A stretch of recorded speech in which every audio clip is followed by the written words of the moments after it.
Apple के shape के रहता है ये फल, और उसमें 5 बीज होते हैं। ठीक है, इसका नक्श भूमिका में इसका इस्तेमाल क्या होता है, सीड, बीज होता है इसका।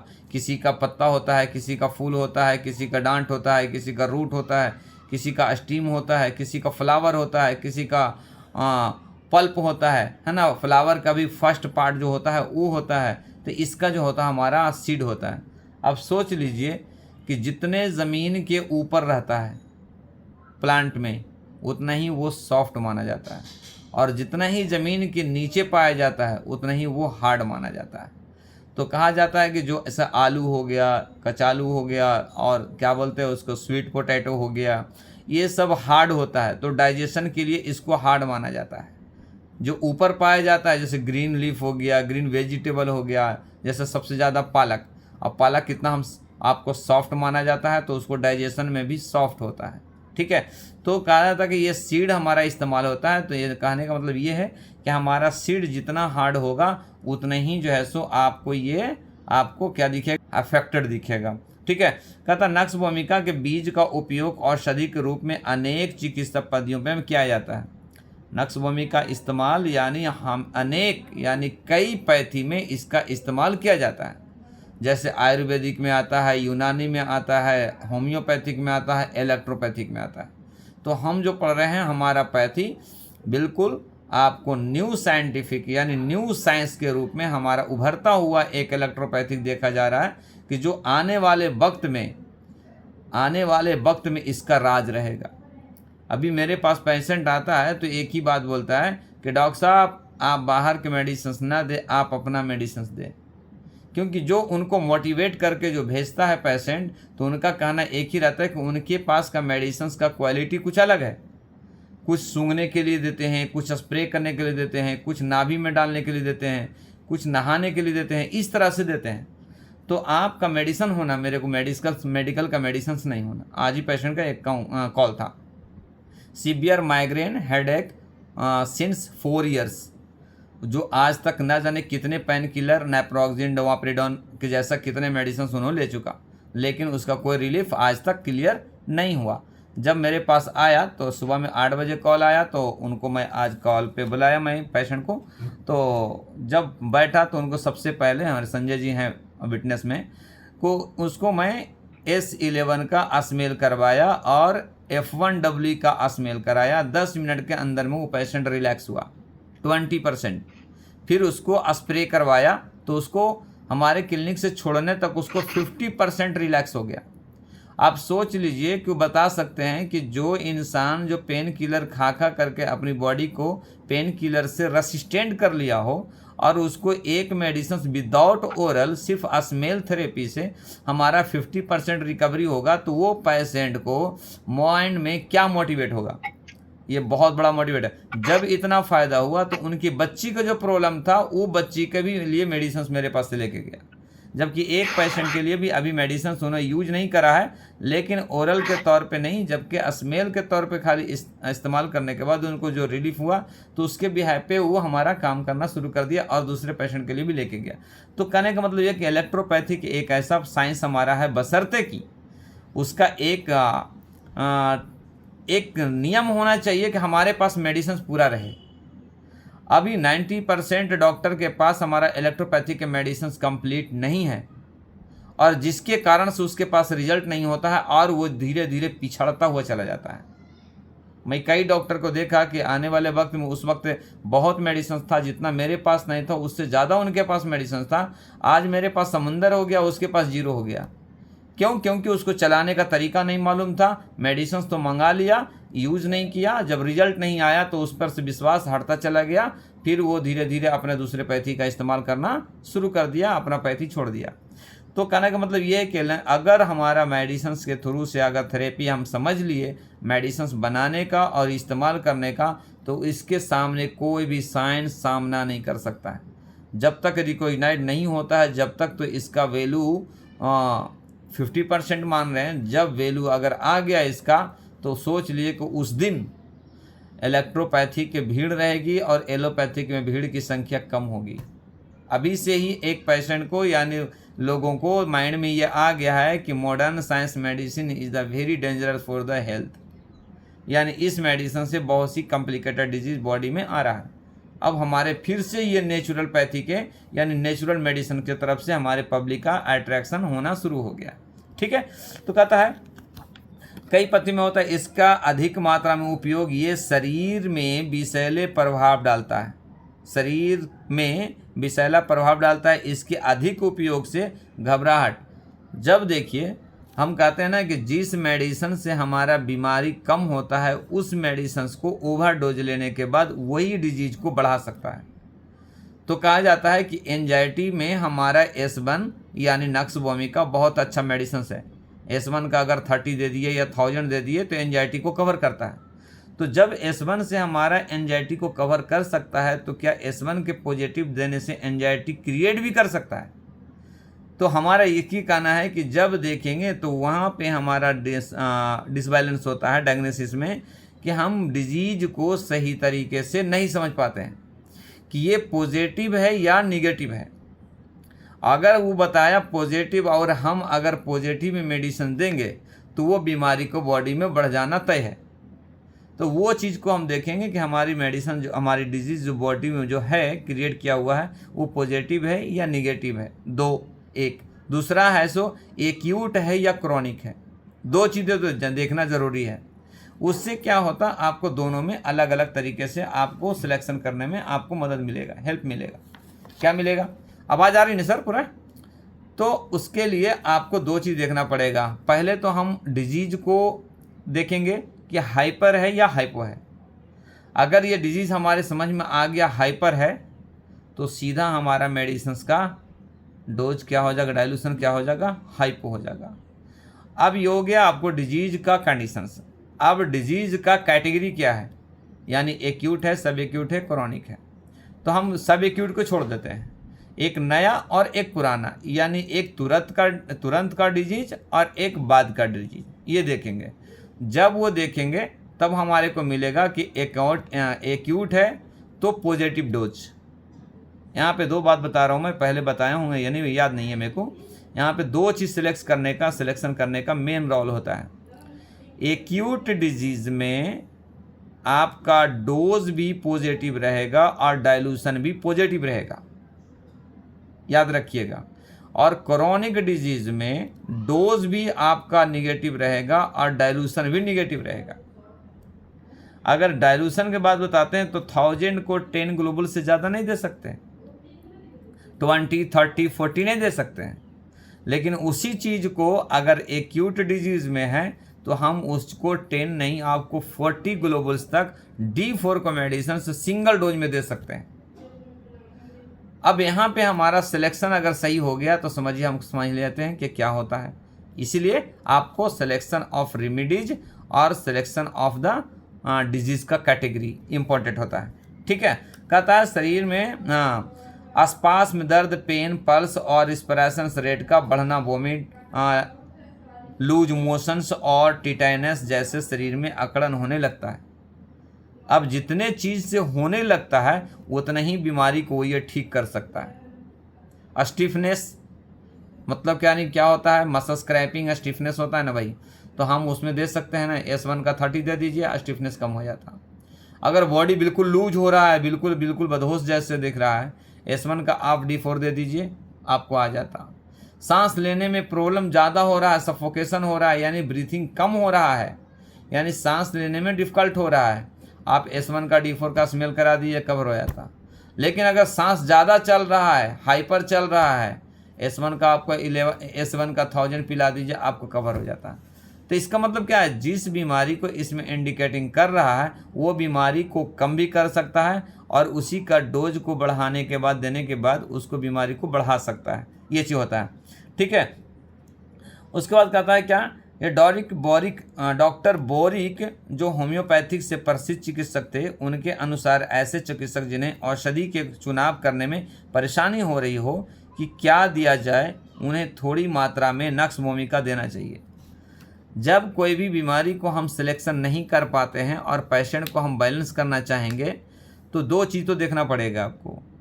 पहला तो आपको देखना है कि हमारा अभी जो बताया ना कि एक्यूट है या क्रोनिक है ना, हाइपो है या हाइपर है, वो चीज़ देख करके हम सिर्फ नक्स भूमिका से यानी S1 को मेडिसिन दे करके उस डिजीज़ को हम बैलेंस कर सकते हैं। और करने के बाद हमारे पास उस वक्त मिल जाता उसके डिजीज़ को फाइंड करने का, क्या क्या डिजीज़ के इसके रिपोर्ट में आ रहा है।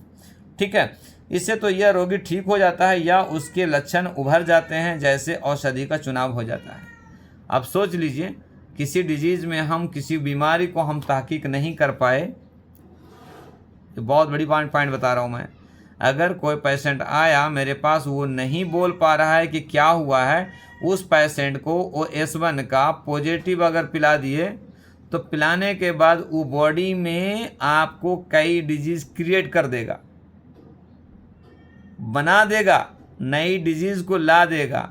जब ला देगा तो हमारा माइंड वहाँ पे फिट हो जाना चाहिए कि अच्छा इसके पास इस बीमारी का बॉडी में बना हुआ है, तो उसी मेडिसिन्स को अगर आप निगेटिव में दे देंगे आपको वो बीमारी क्योर।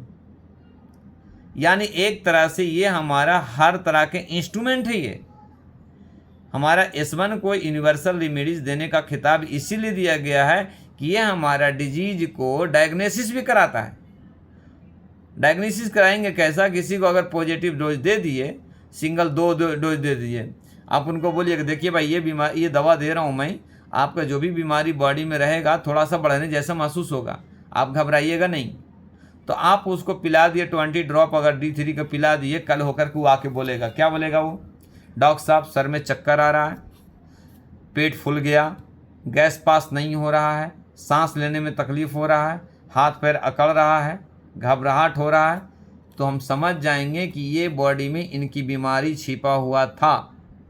तो उसी मेडिसिन्स को हम अगर नेगेटिव देना शुरू करेंगे तो ऑटोमेटिकली वो डिजीज़ आपका रिकवरी हो जाता। और फिक्कल होकर के उसको बुलाएंगे, पूछेंगे कि क्या है, अब तबीयत कैसी है, वो डॉक्टर साहब पहले से बहुत बेहतर है, क्योंकि हम पहले ही वो डिजीज़ दे करके हम मालूम कर लिए कि ये डिजीज़ कौन कौन सा पे डिजीज़ पे काम करेगा और इसकी बॉडी में कौन कौन सा डिजीज़ इसमें आया हुआ था, ये मालूम हो जाता। एक तरह से डायग्नोसिस मेडिसिन भी कहला सकता है। ठीक है, कहता उसके बाद if you do no not known what is to give and give नक्स भूमिका, यानी अगर कोई भी समझ में नहीं आ रहा मेडिसिन तो हम नक्स भूमिका उसको हम दे सकते हैं, लेकिन अगर न्यूट्रल डोज में देंगे तो हमारा बॉडी में कोई तरह के अफेक्ट यानी साइड इफेक्ट देखने को नहीं मिलेगा, बॉडी को बैलेंस करने का काम करेगा। नक्स भूमिका थोड़ी मात्रा में औषधि के रूप में प्रयोग करने से यह भूख बढ़ाता है। अब देखिए मैं क्या बोला कि जो पहले जो हम ओवरडोज दिए तो आपको भूख को कम कर देगा, ब्लड प्रेशर को बढ़ा सकता है या ब्लड प्रेशर को कम भी कर सकता है, यूरिन को ब्लॉक कर सकता है या ज़्यादा भी कर सकता है, उसके हिसाब से भूख को बढ़ाता है, शक्ति बढ़ाता है, सेक्स पावर बढ़ाता है। अगर इसी को अगर S1 को यानी नक्स भूमिका को हम अगर मोर पॉजिटिव देंगे तो आपको सेक्स पावर को ये कम कर दे सकता है। अगर ये नॉर्मल मात्रा में देंगे, अगर बॉडी को कंडीशन के हिसाब से देंगे तो हमारा ये रेक्टाइल डिस्फंक्शंस, एजुकुलेटर डिस्टर्ब जो होता है वो आपको बैलेंस करेगा।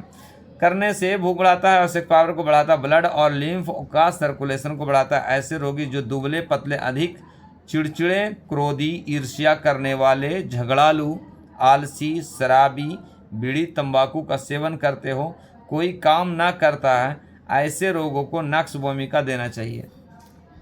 यानी इतने डिजीज पर वो आसानी से इसका काम करा सकते हैं, बशर्ते कि आपको डाइल्यूशंस इम्पोर्टेंट है प्लस डिजीज़ का कैटेगरी जानना इम्पोर्टेंट है।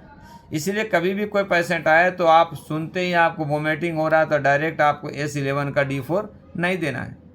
आप उसकी वोमिटिंग का कंडीशन पूछना है कब से आ रहा है। अगर वो बोल दिया कि 6 महीने से आ रहा तो क्या S1 का D4 काम करेगा? उसमें नहीं करेगा। उसमें आपको S1 से 100 से ही शुरू करना पड़ेगा या 1000 से ही शुरू करना पड़ेगा, तभी जाकर के उसका कवर होगा। शरीर गर्म होता है पर थर्मामीटर से नापने पर तापमान समान रहता है। बॉडी में एक्सटर्नल टेम्परेचर जो रहेगा आपको हीट रहेगा, लेकिन थर्मामीटर से जब मेजरमेंट किया जाएगा तो आपको नॉर्मल बताएगा। तो वैसे कंडीशंस में भी हमारा ये नक्स भूमिका का मेन रोल दिया जाता है। पेट बड़ा और फूला हुआ रहता है, इंटेस्टाइन का मूवमेंट कम होता है यानी भोजन का डाइजेशन कम होता है, पेरिस्टाल्टिक मूवमेंट कमज़ोर होता है, वैसे कंडीशंस में भी हम अगर S1C15BE या WE अगर देते हैं तो हमारे ये बॉडी में बहुत बड़ा इफेक्ट करता है आपको। ठीक है, तो वो चीज़ को आपको देखने के लिए मिलता है कि कहीं पे भी अगर पॉजिटिव डिजीज़ हो रहा है तो आप वो कंडीशंस में हमारा ये बहुत अच्छा रोल देता है ये। ठीक है, खाना पचता नहीं है, हिचकी आना और अधिक दिन तक रहना, है ना, खाना नहीं पचता यानी अनडाइजेशन महसूस करना, यानी खाना जो है सो पेट में ज़्यादा देर तक रुका रहना, ये बहुत बड़ा इंपॉर्टेंट रोल रखता है। लीवर बड़ा और कड़ा दबाने से दर्द होना, ऐसे रोगी पेट साफ करने के लिए चूर्ण का इस्तेमाल करना। वैसे पेशेंट जिसका क्रॉनिक कॉन्स्टिपेशन हो यानी जो डाइजेशन कराने के लिए या लैक्सेटिव का इस्तेमाल हो या चूर्ण हो या तो फिर आपको क्रेमाफिन सिरप वगैरह का इस्तेमाल करते हैं, वैसे पेशेंट को हम आसानी से इसको कॉन्स्टिपेशन को ब्रेक डाउन कर सकते हैं। तो क्या हम ऐसे पेशेंट को S1 को D4 देकर के कॉन्स्टिपेशन को ब्रेक कर सकते हैं? हम नहीं कर सकते हैं।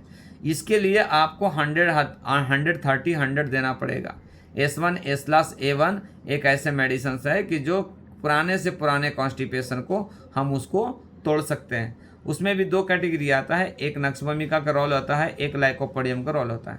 अगर सैंग्विन टेम्परामेंट का पेशेंट रहता है तो हमारा S2A1 देना है, अगर लिम्फेटिक का रहता है S1/A1 देना है। कहता है जुलाब खाते रहता है, यानी किसी को अगर मोशंस ना हो जुलाब खाते रहता है, वैसे कंडीशंस में भी इसका बहुत अच्छा रोल रहता है।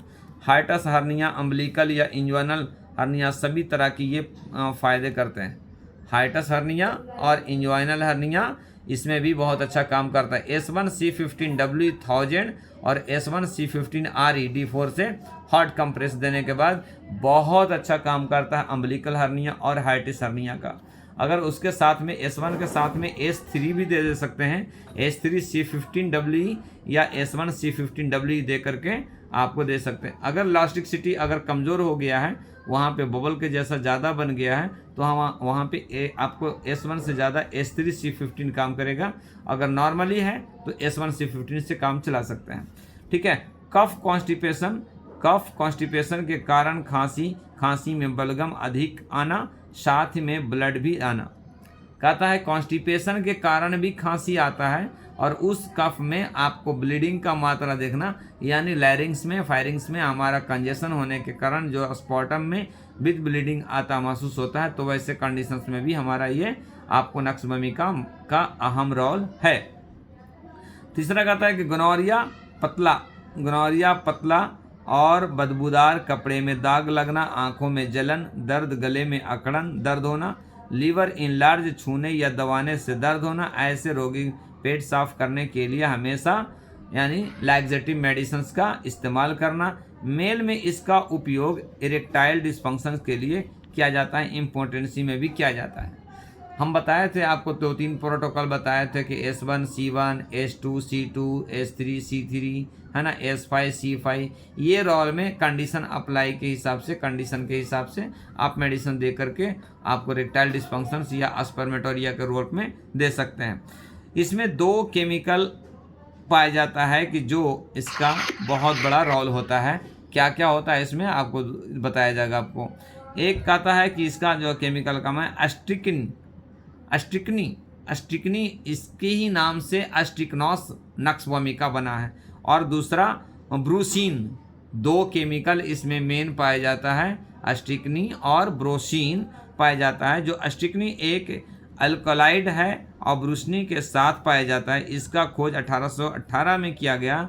ये नक्सभूमिका के साथ साथ अन्य पौधे में भी पाया जाता है। एल्कोहल में घुलनशील और पानी में अघुलनशील होता है। ये केमिकल अगर पानी में डालते हैं तो ये लिक्विड अलग और पानी अलग दिखेगा, लेकिन जब एल्कोहल में डालते हैं तो ये मिक्स दिखेगा। दूध और पानी से सीखो मिलना और मिलाना, यानी इसका मतलब ये होता है कि अगर ये केमिकल को अगर हम पानी में डालते हैं तो नहीं मिलता है, अगर एल्कोहल में डालते हैं तो ये आसानी से मिक्स हो जाता है। इसीलिए इलेक्ट्रोपैथिक में RS का इस्तेमाल करना ज़रूरी हो जाता है। ताकि रेक्टिफाइड स्प्रिट भी एक एल्कोहल बेस माना जाता है, जिसमें हमारा नक्स भूमिका आसानी से पूरे में मिक्स हो सके। यानी ये बात कहाँ पर होता है, आपको D4 D5 का रोल नहीं है। ये जो है सो हमारा क्रूड एसेंस की बात बताया जा रहा है। ये क्रूड एसेंस को अगर पानी में डाल के देखेंगे तो आपको एक लेयर के जैसे ऊपर दिखेगा, जो आपको तैरता हुआ स्विम करेगा वो। अगर उसी चीज़ को अगर RS में देखें डालेंगे, ये चीज़ को मैं प्रैक्टिकल करके देखूंगा, मेरे पास क्रूड है, मैं देखूंगा कि यानी एक ड्रॉप दे करके क्या करता है वो, पानी में डालने के बाद क्या करता है और RS में डालने के बाद क्या करता है। ठीक है, तो इसीलिए आपको जो है सो अब घुलनशील होता है, तो इसका मतलब ये क्या है, जो हमारा अल्कोहल एडिक्शन के रूप में भी इस्तेमाल किया जा सकता है इसका। ठीक है, नक्स भूमिका के साथ कार्डियक या इसका उपयोग 1540 में सबसे पहले डाइजेस्टिव, कार्डियक और रेस्पिरेटरी स्टिमुलेंट रेमेडी के रूप में किया गया था। 1540 ईस्वी में, आज से कितना साल हो गया, 15 10 25 11 साल पहले हमारा नक्स भूमिका का इस्तेमाल जो सबसे पहले जो है सो हमारा ये जो है सो डाइजेस्टिव सिस्टम और कार्डियक सिस्टम, रेस्पिरेटरी सिस्टम पे वर्क किया गया था। इसीलिए सबसे ज़्यादा आज भी इसका इस्तेमाल जो होता है सो हमारा डाइजेस्टिव सिस्टम, गट सिस्टम पे सबसे ज़्यादा इस्तेमाल किया जाता है। गट सिस्टम का मतलब हो गया कि हमारा माउथ टू एनस तक, यानी मेन रोल माना जाता है। कभी भी किसी को भी पूछिए डाइजेस्टिव सिस्टम के लिए क्या है, तो सीधा बताएगा आपको S1C15, S1C10, S1S2C10, S1C13, इस तरह से बताया जाता है। ठीक है, आज की जीवन शैली जिसमें कुर्सी पे बैठ कर काम करते हैं, शारीरिक श्रम करते हैं, सुबह बार बार शौच जाना पड़ता है, पेट साफ नहीं होता है, ऐसी रोगी को सोने से पहले नक्स भूमिका लेना चाहिए। यानी वैसे पेशेंट जैसे वैसे लोग, ऑफिशियल वर्क करने वाला जो कंटिन्यू चेयर पे बैठ करके अपना रोज़मर्रे का काम करते हैं, और उस इंसान को मोशंस के लिए एक बार फ्रीली नहीं होता है और उसको कई बार इंस्टॉलमेंट के रूप में पास होता है, स्टूल पास होता है, उस कंडीशंस को सोने से पहले अगर S1 अगर दे देते हैं तो वो कंडीशंस में हमारा ये इतने इफेक्टिव है उसका अंदाज़ा नहीं लगा सकते हैं।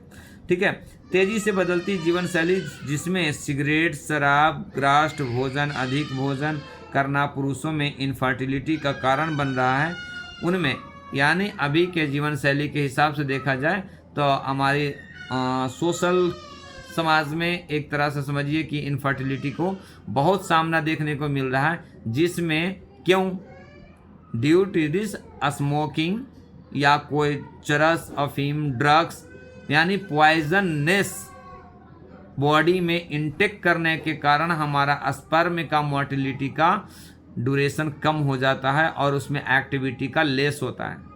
तो कहा जाता है diamond cut to the diamond.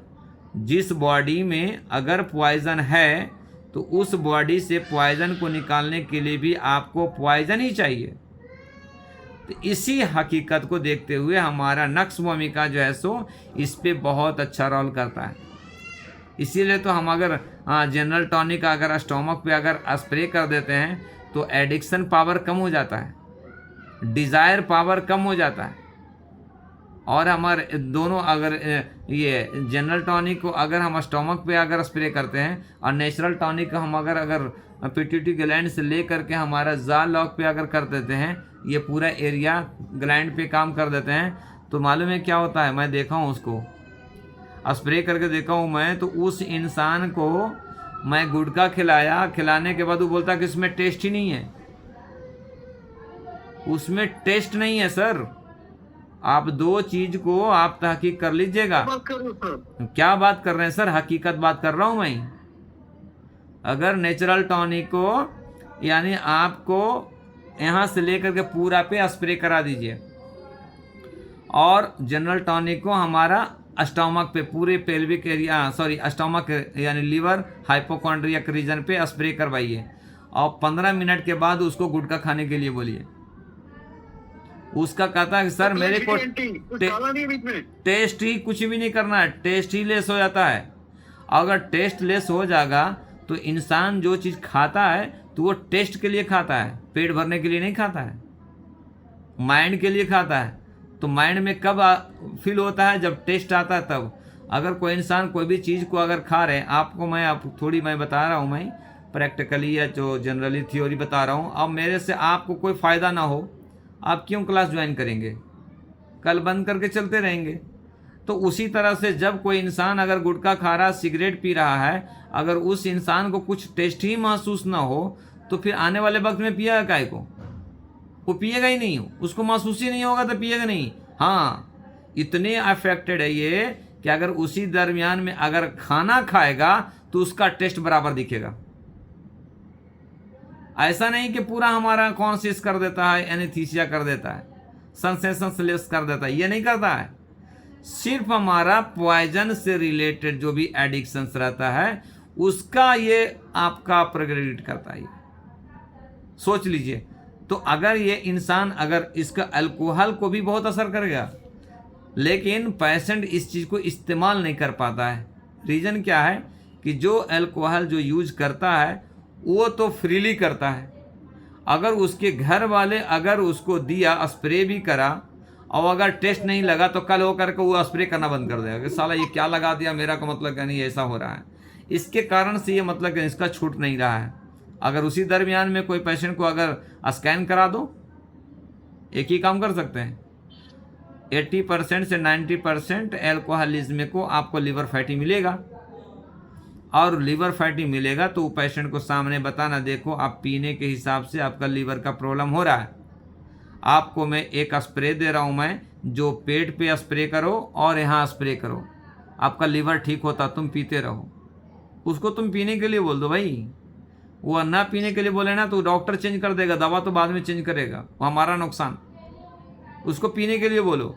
जब वो स्प्रे करके जाएगा, लेकिन रोज़ाना स्प्रे करना, वो स्प्रे करके जाएगा 15-20 मिनट के बाद वो पिएगा, उसको नशा ही नहीं चढ़ेगा, उसको महसूस ही नहीं होगा। वो कल होकर के सोचेगा साला पीना, साला क्या हो गया दिमाग में भाई, साला मेरा नशा ही नहीं चढ़ रहा है तो मैं पीना काहे को। वो धीरे धीरे क्या होता है, एडिक्शन डिज़ायर कम हो जाता है, यानी आपको इसका टेकिंग वाइन जो रहता है ना उसका डिज़ायर कम हो जाता है। ठीक है, तो ये चीज़ है सर हमारा नक्श भूमिका, आसान चीज़ नहीं है, बहुत बहुत कॉम्प्लिकेटेड मेडिसिन से बहुत कॉम्प्लिकेटेड डिजीज़ को क्योर करता है, बशर्ते कि हम वहाँ तक पहुँचने वाले होना, और हम पहुँचने की कोशिश कर रहे हैं, रिसर्च जारी है। ठीक है, तो वैसे कंडीशंस में हमारी ये चीज़ आपको देखने को मिलता है। ठीक है, और कहता है मेडिकल सर्वे के अनुसार 12 से 15 मिलियन पुरुष प्रति वर्ष इम्पोटेंसी के शिकार हो रहा है। 30 वर्षों में भारतीय पुरुषों के स्पर्म की कमी, मोर्टेलिटी की कमी आई है। प्रीमेच्योर एजुकेशन और एलोगेस्प्रीमिया ये फ्री रेडिकल को समाप्त करने का गुण रखता है, क्योंकि जितनी बॉडी में हमारे पास ताकत रहेगा उतना ही हम पॉइजन को हम बर्दाश्त कर सकेंगे। लेकिन आप अगर पहलवान भी हैं, अगर आप पॉइजन अगर ले रहे हैं तो बॉडी धीरे धीरे आपको खोखला कर देगा। तो जब आपकी बॉडी को खोखला कर सकता है तो क्या स्पर्म को खोखला नहीं कर सकता है? सिर्फ उसमें लाइव रहेगा। पीने वाला ड्रिंकर को देखिएगा, उसमें सिर्फ बॉडी है, आप ढकेलिएगा तो गिर जाएगा वो, उसके पास ताकत नहीं है।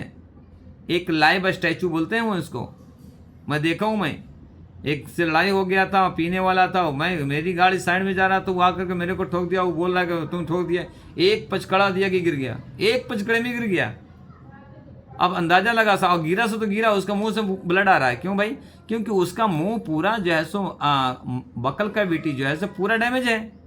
थोड़ा मार लगा, दांत से रिफ्लेक्ट करा, वो फट गया, तो ताकत कुछ नहीं है उसको। तो उसी तरह से अगर एडिक्शन से रहता है, यानी जो ड्रिंकर रहता है, एल्कोहलिज्म में रहता है, या तो गुटखा तंबाकू जो भी अगर पॉइजन खाने वाला रहता है, तो उसकी बॉडी को खोखला कर देता है, एक लाइव स्टैचू के रूप में रहता है। तो जब हमारी बॉडी में लाइव स्टैचू है तो क्या स्पर्म हमारा पहलवान कैसा रहता भाई?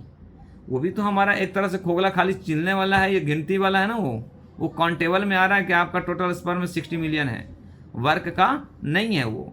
ठीक है, तो उस कंडीशंस में भी हमारा ये धीरे धीरे आपको पॉइजन को बॉडी से बाहर निकलता है, बॉडी का टॉक्सिन से बाहर निकालता है, और धीरे धीरे उसको एनर्जी बूस्ट होना शुरू हो जाता है। टॉक्सिन के बारे में तो बताया था कि हमारी बॉडी में एक केमिकल वायरस के जैसा होता है ये, जो हमारा मोबाइल में लोड होने के बाद हमारा कोई ऐप नहीं ओपन होता है, सिर्फ खाली दिखता है कि हाँ ये हमारा ये इतना फाइल लोड है ना, उस तरह से ये काम करता है। इस तरह से इसलिए S1 को मैं डीपली बताना चाह रहा हूँ मैं, ताकि हर डिजीज को यहाँ से हम उस कंडीशन के हिसाब से हम उसको जोड़ सकते हैं। अगर ये जोड़ना सीख गए, बेड़ा पार। ठीक है, कहता है कि नक्स भूमिका इम्पोर्टेंसी, एलर्जी, सर्दी खांसी, कफ, इंडाइजेशन, बैक पेन, इंसोमिया, चिड़चिड़ापन, एमसी की समस्या। एमसी की समस्या मतलब यानी मेंस्ट्रुअल साइकिल की समस्या में बहुत अहम रोल है ये। इसीलिए S1 किसी कैटेगरी में नहीं आता है कि हम S1 किसको देना है। लिम्फेटिक टेम्परामेंट, सैंग्विन टेम्परामेंट सब ताक पर रखा जाता है इसकी बदौलत। S1 का कोई रोल नहीं है, कहीं पे भी कोई ऐसा बंधन नहीं बांध सकते हैं कि इसको S1 इसको देना है इसको नहीं देना है, क्योंकि इसमें कुछ केमिकल ऐसे ऐसे हैं जो नक्स भूमिका को कि जो हर हाल में आपको सैंग्विन में भी दे सकते हैं और लिम्फेटिक में भी दे सकते हैं और मिक्स में भी दे सकते हैं, बिलियस में भी दे सकते हैं और नर्वाइन में भी दे सकते हैं।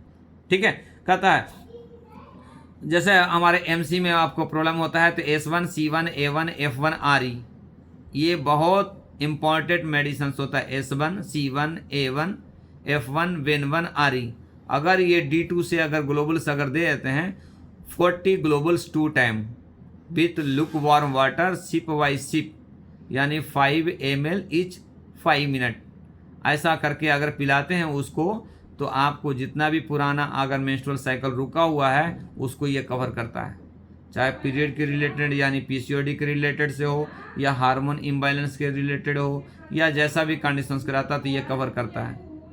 ठीक है, क्योंकि बहुत इसमें खासियत मिलती है। कहता है उसके बाद खाने के 1-2 घंटे बाद पेट भारी हो जाना, यानी खाना खाने के बाद डाइजेशन नहीं होना, जैसा दिख रहा है कि पेट फूल गया है, वैसे कंडीशंस में भी हमारा ये बहुत अच्छा रोल होता है। इसीलिए डाइजेस्टिव सिस्टम का ये सबसे बड़ा किंग माना जाता है इसको। किसको? हमारा नक्स भूमिका प्लांट को। यानी उसका नक्स भूमिका में कौन सा हिस्सा पाया जाता है, यानी कौन सा आपका पार्ट्स यूज होता है, हमारा सीड होता है। जो सेब किसका रहता है? सेब, एप्पल का सेब का फ्रूट रहता है जिसमें 5 बीज पाए जाते हैं, इसमें एक में 5 बीज पाए जाते हैं। ठीक है, कहता है उसके बाद इसका उपयोग male infertility, impotency, allergy, cough, cold, flu, constipation, inflammation, vomiting, digestive disorder, back pain, insomnia, migraine, irritable bowel syndrome. अब सोच लीजिए हमारी बॉडी में क्या रहा। इसीलिए S1 को हमारा यूनिवर्सल रेमेडीज का खिताब मिला है। और S1 में हमारा किस मेडिसिन के रिलेटेड से खिताब मिला? वो जो मिला है हमारा नक्स भूमिका के नाम से खिताब मिला है। जो नक्स भूमिका हमारा हेयर से लेके नेल तक वर्क काम करता है, ये समझ लीजिए।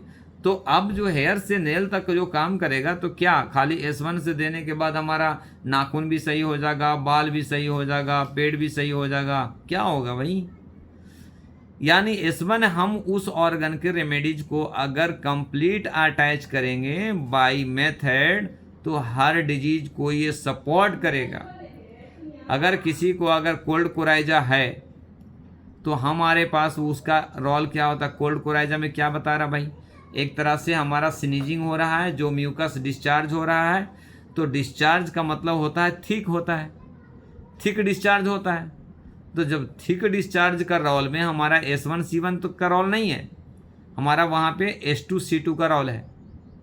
ठीक है, लेकिन अगर हम S1 उसको अलग से हम दे देते हैं 10th डायल्यूशंस में, या तो उसी के साथ में S1 के साथ में C1 A1 F1 RE दे देते हैं, ठीक है, अगर 10th में, तो देखिए क्या काम करता है। अभी 2 मेडिसिन बताया मैं, एक में आपको MC से रिलेटेड बताया जो आपको D2 में बताया, और कोल्ड कराइजा, कफ, स्नीजिंग, रेनाइटिस वगैरह में बताया तो उसको 10th में बताया।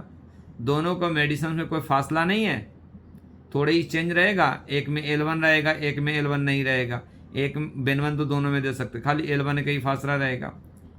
लेकिन दोनों का काम कहाँ से चला गया बताओ? एक से हम फ्लूइड को बाहर कर रहे हैं, D2 से पीरियड जो रुका हुआ है उसको हम वापस ला रहे हैं, और 10th से हम जो डिस्चार्ज जो एक्स्ट्रा जो पास हो रहा है उसको हम रोक रहे हैं। इसलिए हर हाल में हमारा डिजीज का कंडीशंस और कैटेगरी को जानना बहुत इम्पोर्टेंट होता है, ये चीज़ को समझेंगे। ठीक है, कहता एंटीऑक्सीडेंट इफेक्ट, चाइनीज रिसर्च के अनुसार इसमें एक अनेक प्रकार के कंपाउंड पाया जाता है जो एंटीऑक्सीडेंट प्रॉपर्टी देखने को मिलता है।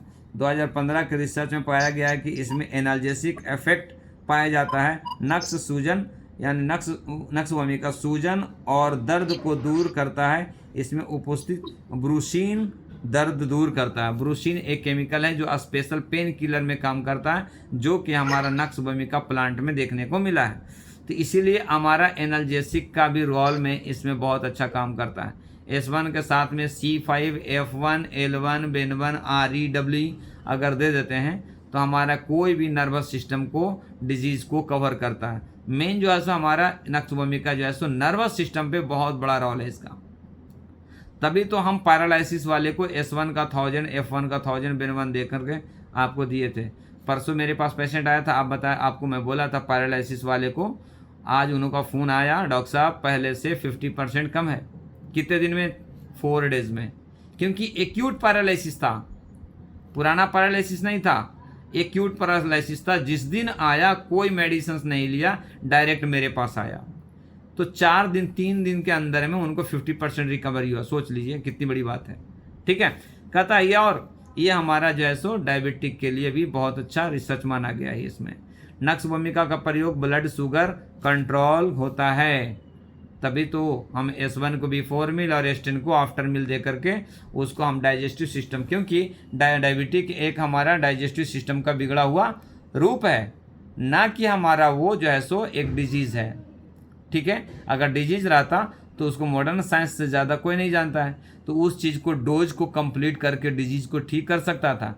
जिस तरह से मलेरिया हो गया, ट्यूबरकुलोसिस हो गया, टाइफाइड हो गया, जॉन्डिस हो गया, किसी भी चीज़ को एक डोज मुकम्मल करता है, ताकि ये डोज कंप्लीट होने के बाद आपका डिजीज़ की ज़रूरत पड़े, दवा की ज़रूरत नहीं पड़ेगी, आपका बीमारी ठीक हो जाएगा और आपका डोज कंप्लीट हो जाएगा। तो उस तरह से हमारा डायबिटिक नहीं है। डायबिटिक एक मेटाबॉलिक डिसऑर्डर है, डायबिटिक डाइजेस्टिव सिस्टम का बिगड़ा हुआ रूप है। तो हम आ रहा ये S1 में नक्श भूमिका जो है सो एक डाइजेस्टिव सिस्टम का बहुत बड़ा रोल रखने वाला ये मेडिकेशन माना जाता है।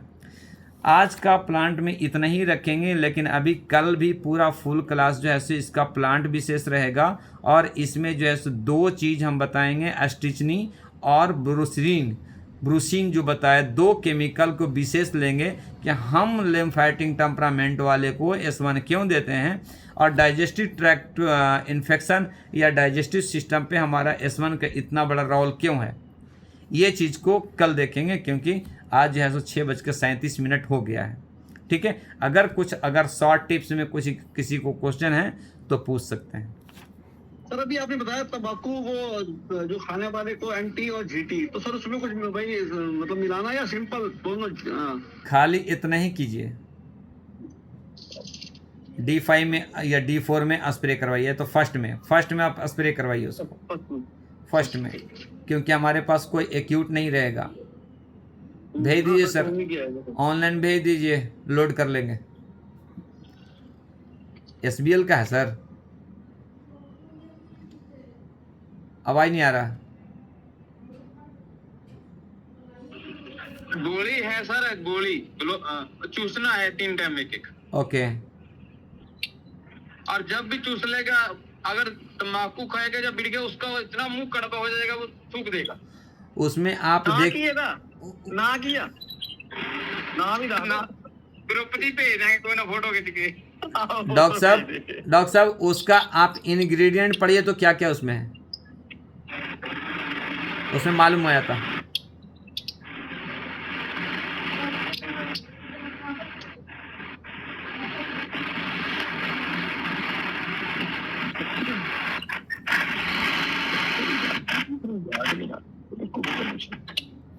आप फोटो भेजिएगा, मैं उसको देखोगे, रिसर्च करेंगे कौन कौन सा प्लांट दिया है, उसका क्या केमिकल पाया जाता है, अपना उसको मैच करेंगे। इसमें हैगा